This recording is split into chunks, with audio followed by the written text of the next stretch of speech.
Bom dia, galera do 7º ano, tudo bem com vocês? Bom, como vocês estão vendo aqui, o prof criou um esqueminha aqui para a gente poder dar sequência aí nas nossas matérias e agora na unidade de número 4, na nova apostila de número 2 do segundo bimestre. Infelizmente a gente não pode estar presencialmente lá na escola, mas nós estaremos aqui através desses vídeos que eu vou estar enviando para vocês agora, tentando da melhor maneira possível fazer com que vocês se sintam bem, com que vocês aprendam da melhor maneira possível também, e de uma maneira que também fique prático para eu poder explicar para vocês. Talvez alguns professores não estejam fazendo dessa maneira, mas eu espero que vocês gostem e que vocês entendam que na matemática é preciso passar os exemplos mesmo para vocês. Tá bom? Vamos lá então? Nós vamos falar hoje sobre multiplicação de números inteiros. Multiplicação de números inteiros, que está na unidade 4 da segunda apostila. Até o momento, nós vimos as duas mais básicas operações a respeito de números inteiros. Nós vimos a adição e a subtração na unidade passada. E nessa unidade, nós vamos falar sobre multiplicação e também sobre divisão. Beleza? Vamos lá, eu deixei aqui 4 exemplos para vocês verem como é prático e como é simples. Basicamente, a regra usada é a mesma que nós estávamos usando na unidade passada, com relação à adição e à subtração. A primeira coisa que a gente faz sempre, pessoal, é a regra do sinal. A gente olha a regra do sinal, conclui qual é o sinal que vai prevalecer na nossa resposta e depois a gente faz a multiplicação normalmente. Veja bem, aqui eu estou multiplicando um menos com outro menos. Lembrando que essa bolinha significa multiplicação. E a gente faz primeiro a regra do sinal. Então, menos com outro menos, resultado é mais. Correto? Menos com menos, resultado positivo. E aí a gente faz a multiplicação normal dos dois valores. 3 vezes 5 dá 15. Então, a resposta é mais 15, certo? Na multiplicação entre menos 3 e menos 5, o resultado é mais 15. Por quê? Por causa da regra de sinal. Vocês vão ver aqui embaixo também que a gente vai fazer a mesma coisa. Olha só, eu estou multiplicando um mais com outro mais. Quando eu tenho dois sinais mais com mais, continua sendo mais. Certo? E aí a gente faz a conta normal entre os dois valores. 4 vezes 2 dá 8. Beleza? O que a gente pode concluir nesses dois primeiros exemplos? A gente pode concluir que, assim como na adição e na subtração, quando nós temos a união de dois sinais que estão com o mesmo sinal, né, dois sinais iguais, ele prevalece como positivo. Tá? Então, dois sinais iguais, ó, menos e menos, ficou positivo. Dois sinais iguais de novo, mais e mais, positivo. Agora eu vou mostrar para vocês quando acontece a situação de dois sinais diferentes, tá? Vocês devem se lembrar que o resultado vai ser negativo. Veja bem, menos com mais dá menos. Dois sinais diferentes. Menos com mais dá menos. E quanto é 5 vezes 4? 5 vezes 4 é 20. Então, resultado menos 20. Beleza? E o último exemplo. Eu tenho positivo com negativo, mais com menos, também dá menos. E 3 vezes 2 dá 6. Beleza? O que a gente conclui aqui então? Que quando dois sinais são diferentes, ó, menos e mais são diferentes. O resultado é negativo. Mais e menos são diferentes. O resultado é negativo. E aqui no caso, menos e menos são dois sinais iguais. Resultado positivo. E mais com mais, sinais iguais, resultado também positivo. Beleza? Então é isso aí por enquanto. Bom, pessoal, então como eu falei agora há pouco no início do vídeo, nos números inteiros, né, na multiplicação, quando nós temos dois fatores iguais, ou seja, dois números que estão sendo multiplicados com o mesmo sinal, o resultado será positivo. E quando nós temos dois fatores diferentes, ou seja, dois fatores com sinais diferentes, um positivo e um negativo, o resultado será negativo. Beleza, pessoal? Bom, pessoal, aí o prof vai mostrar para vocês agora que na página 7 nós temos um exemplo aí, beleza? Abre lá na apostila na página de número 7 e vocês vão ver lá no finalzinho da página a letra A. A letra A diz o seguinte: como nós vamos representar matematicamente uma situação como essa? 3 prestações de R$170. Quando nós falamos de prestação, nós estamos falando de algo que nós estamos devendo, correto? E vocês devem se lembrar que quando a gente fala de algo que a gente está devendo, a gente simboliza com o sinal de menos na frente, correto? Como seria simbolizado então 3 prestações de R$170? Da seguinte maneira: 3 multiplicado por menos 170, correto? 3 multiplicado por menos 170. 3 prestações e o menos 170 representa a quantidade de reais que eu devo em cada prestação. Por isso o sinal negativo. E qual seria a resposta dessa situação? Bom, quando nós não temos nenhum sinal aqui na frente, vocês também devem se lembrar que é como se tivesse o sinal de mais, correto? Então nós vamos fazer primeiramente a regra de sinais.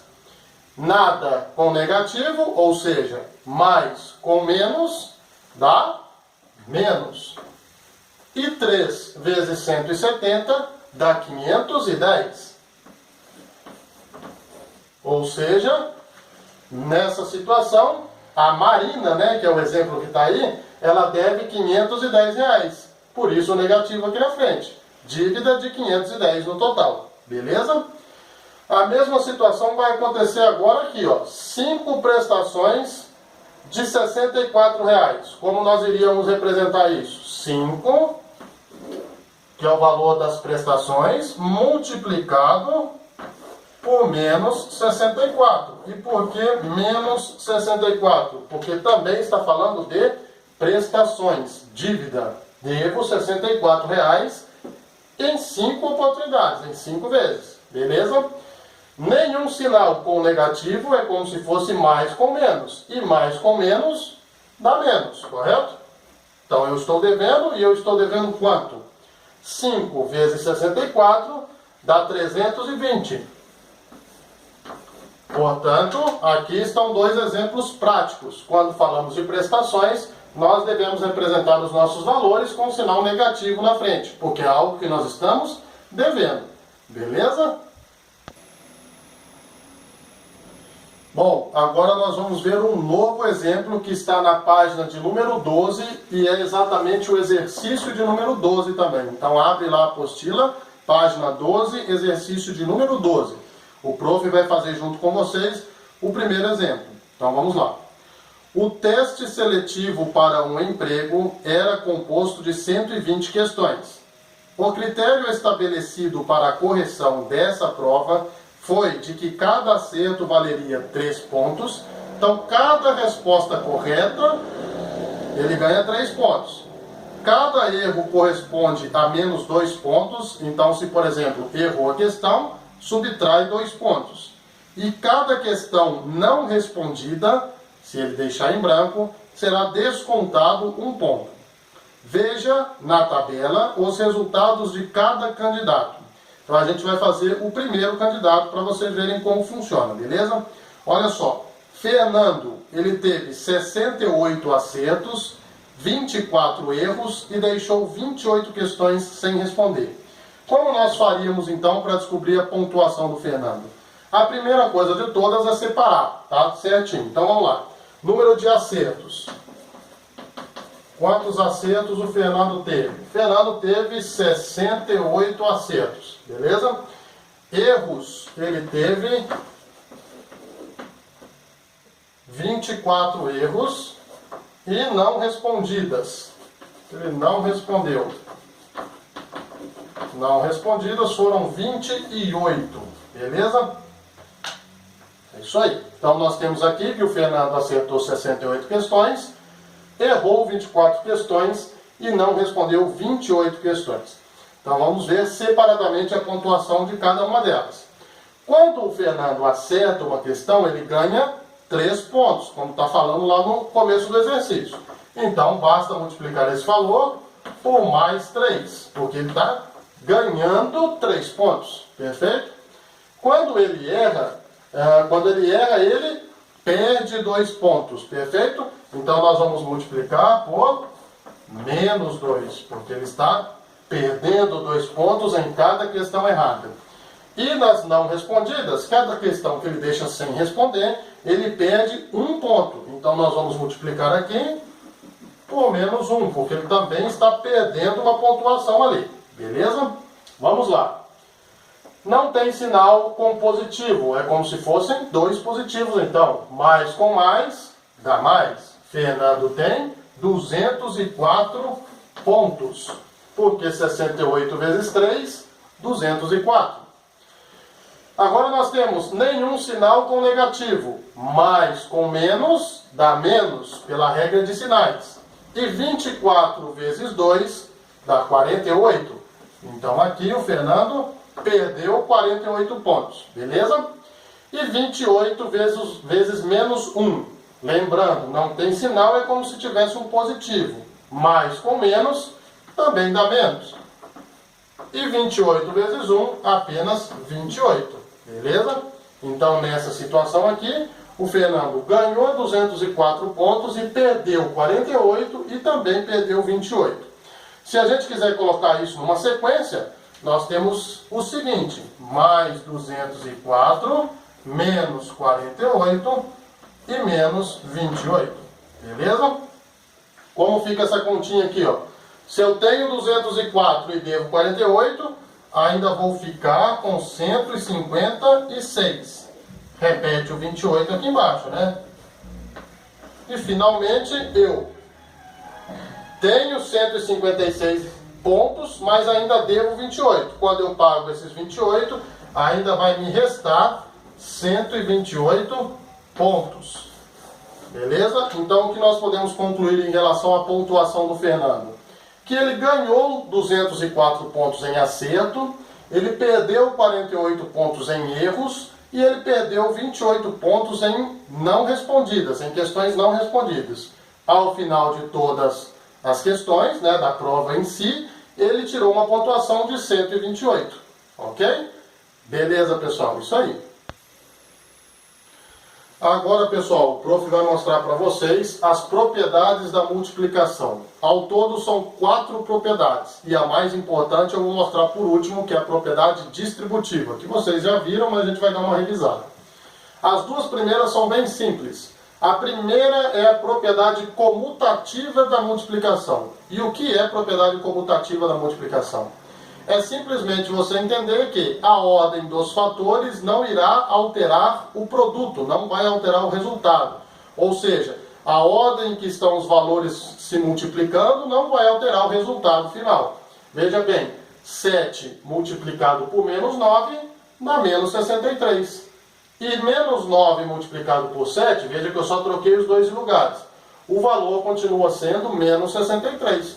Então, quando a gente fala de propriedade comutativa, é aquela regra que a gente já sabe há muito tempo. A ordem dos fatores não altera o produto, não altera o resultado. Beleza? A segunda é a associativa. O que significa associativa? Como a própria palavra diz, é associar valores para que a gente diminua a nossa expressão de modo a resolvê-la. Então veja bem, aqui nós temos entre colchetes a multiplicação do menos 8 com o menos 3. E fora do colchetes ainda temos uma multiplicação por menos 10. Associativa, nós vamos associar todo mundo que está dentro do colchetes primeiro. Então vamos lá, estamos multiplicando esses dois primeiros. Menos com menos, lembrando regra de sinal, menos com menos vira mais. E 8 vezes 3, 24. Beleza? A gente desce o menos 10 e aí finalmente a gente faz a última continha. Positivo com negativo, mais com menos, sinais diferentes, prevalece o negativo. E 24 vezes 10, 240. Beleza? Então, comutativa, a ordem dos fatores não altera o resultado. E associativa, resolve primeiro o que está dentro do colchetes e depois sim faz a última continha aqui. Só lembrando, menos com menos dá mais. Agora, quando é ponto negativo com ponto negativo, não dá positivo não, beleza? Agora nós vamos ver a terceira propriedade da multiplicação. A terceira propriedade da multiplicação é a mais simples de todas. Nós estamos falando do elemento neutro. Quem é o elemento neutro da multiplicação? Aquele que não vai interferir no resultado, que o resultado vai se manter sendo o outro fator. É o número 1, né? Tudo que nós multiplicamos por 1 continua sendo o mesmo valor. Então aqui nós temos dois exemplos, ó. Mais 25 vezes 1 continua mais 25. Exemplo B, menos 6 multiplicado por 1 continua sendo menos 6. Então o elemento neutro da multiplicação é o número 1. Sempre que nós formos multiplicar algo por 1, o resultado será aquele próprio algo, tá? Aquele outro fator, beleza? Agora nós vamos ver a quarta propriedade, que é a propriedade distributiva, que vocês aprenderam também no terceiro bimestre. Como nós utilizamos a propriedade distributiva para um caso de multiplicação. Vamos lá ao exemplo. Não tem nenhum sinal aqui na frente do 3, portanto nós iremos considerar esse 3 como positivo, correto? E o que é propriedade distributiva? Nada mais é que distribuir o valor que está fora do colchetes para todos os valores que estão dentro do colchetes, beleza? Então nós vamos multiplicar esse 3 pelo 6 e novamente vamos multiplicar esse 3 pelo menos 4. Veja, tem uma bolinha aqui, essa bolinha representa a multiplicação. Então nós temos que multiplicar esse valor pelo primeiro aqui dentro, multiplicar esse valor pelo segundo aqui dentro. Se tivesse outros valores, também multiplicaríamos pelo terceiro valor, pelo quarto valor. Isso significa propriedade distributiva. O que está fora tem que ser distribuído para todos que estão dentro. Por isso a palavra distributiva. Vamos ver aqui como vai dar o resultado. Não tem sinal é positivo, não tem sinal também é positivo. Então mais com mais permanece sendo positivo. 3 vezes 6, 18. Beleza? Esse sinal de mais aqui, a gente vai descer ele aqui embaixo, ó. Não vai mudar, ele vai continuar aqui embaixo. E agora nós vamos fazer a multiplicação de 3 com menos 4. O 3 não tem sinal, é como se fosse positivo. Então, positivo com negativo, mais com menos, sabemos que o resultado será menos. E 3 vezes 4 dá 12. Beleza? Então, ficou da seguinte maneira. 3 vezes 6, 18. 3 vezes menos 4, menos 12. E o mais aqui que estava na operação, ele permanece. Não podemos ter dois sinais. Lembram disso? Não podemos ter dois sinais juntos. A gente tem que ver qual vai prevalecer. Então vamos lá. Eu tenho um positivo com um negativo. Mais com menos dá menos. Certo? Então o que vai prevalecer vai ser o menos. E o mais 18 a gente coloca ele aqui na frente. E agora a gente termina a nossa continha lembrando que quando é positivo eu tenho, quando é negativo eu devo. Se eu tenho 18 e devo 12, ainda vou ficar com 6. Se eu vou ficar, então é mais 6. Eu continuo com 6. Beleza? Propriedade distributiva, então, o valor que está fora do parênteses ou do colchetes, no nosso caso, tem que ser distribuído para todos os que estão dentro do colchetes. 3 vezes 6, 18. 3 vezes menos 4, menos 12. Desce o sinal, faz a regra de sinal e depois só finaliza a continha. Beleza? Já passo mais um exemplo para vocês. Bom, mais um exemplo para vocês aqui então, pessoal. Propriedade distributiva novamente. Veja bem, nós temos uma multiplicação de um valor que está fora do colchetes com dois valores que estão dentro do colchetes. O que nós vamos fazer então? Esse vai ser multiplicado por esse e depois esse novamente será multiplicado por esse. Nós estamos pegando o valor que está fora e distribuindo para todos os que estão dentro. Então vamos lá? Estou multiplicando um negativo com outro negativo. Menos com menos dá mais. E 6 vezes 8, 48. Então, a multiplicação de menos 6 com menos 8 deu mais 48. Agora vamos ver a outra multiplicação. Estou multiplicando agora o menos 6 com mais 2. Menos com mais dá menos. E 6 vezes 2 dá 12, correto? Professor, mas e esse sinalzinho de menos que estava aqui? Exatamente, ficou faltando esse sinal de menos. Esse sinal de menos não entrou na nossa multiplicação, porque nós multiplicamos menos com menos e menos com mais. Como ele não entrou na nossa multiplicação, nós vamos descer ele normalmente. E como não podem dois sinais ficarem juntos, a gente novamente coloca entre o parênteses, beleza? E aqui a gente chega naquele mesmo exemplo que eu passei anteriormente. Dois sinais não podem ficar juntos. Então vamos ter que ver qual deles vai prevalecer. Menos com menos dá mais. São sinais iguais, então prevalece o positivo, beleza? E aqui a gente repete. Tenho 48 e agora eu tenho 12. Lembrando que quando é sinal de mais na frente do número é porque eu tenho. Se eu tenho 48 e tenho 12, eu vou continuar tendo agora um total de 60. Beleza? Então é isso aí, pessoal. Propriedade distributiva. O valor que está fora deve ser multiplicado por todos os valores que estão dentro. É isso aí, nós estamos fechando a nossa aula virtual. Esse é apenas o primeiro vídeo de muitos ainda que o prof vai postar aí para vocês, beleza? Deixem aí embaixo o comentário da palavra presente para eu computar a sua presença e a sua participação. E é claro, não deixe de ir lá no ícone atividades porque tem exercício para fazer, beleza? Até mais!